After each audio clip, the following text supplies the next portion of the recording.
আল্লাহ তাআলা বলছেন, ইয়া আইয়ুহাল্লাযীনা আমানু কুতিবা আলাইকুমুস সিয়াম কামা কুতিবা আলাল্লাযীনা মিন ক্বাবলিকুম লাআল্লাকুম তাত্তাকুন।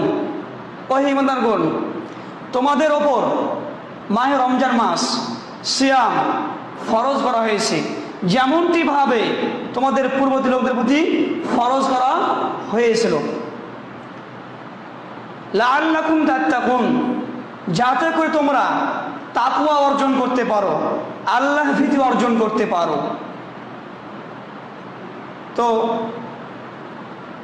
আল্লাহ রাব্বুল আলামিন এই যে মাহে রমজান মাস, একটি মাস আমাদের ওপর যে সিয়ামকে ফরজ করেছেন, আবশ্যক করেছেন, শুধু কি আমাদের প্রতি ফরজ করেছে বিষয়টা এমনটা নয়। আমাদের পূর্ববর্তী যত মানুষ এসেছিল তাদের প্রতিও সিয়াম বা রমজান ছিল, তবে নিয়ম কানুন ভিন্ন। নূহ আলাইহিস সালামের যুগে নূহ আলাইহিস সালাম 3টি সিয়াম রাখতেন। তাছাড়া আমরা জানি ইতিহাস যে মুসা আলাইহিস সালাম যখন ফিরআউনের হাত থেকে, কবল থেকে মুক্তি পায়, সে শুকরিয়া হিসাবে আল্লাহর জন্যই সিয়াম রাখতেন।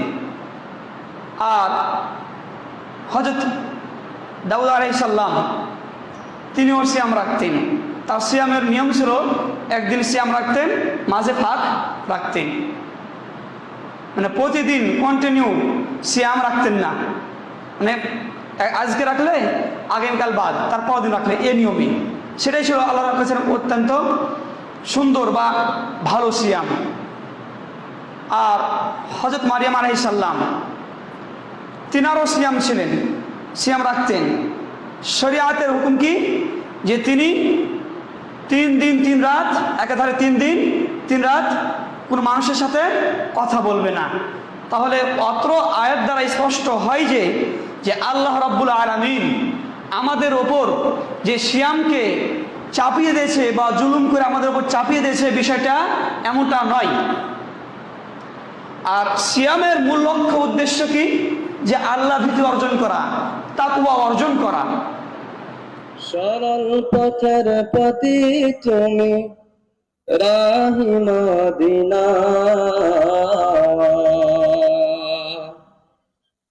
সরল পথের প্রতি তুমি রাহি মদিনা। জিন্দাবাদ জিন্দাবাদ হে শামসুল উলামা, জিন্দাবাদ জিন্দাবাদ হে শামসুল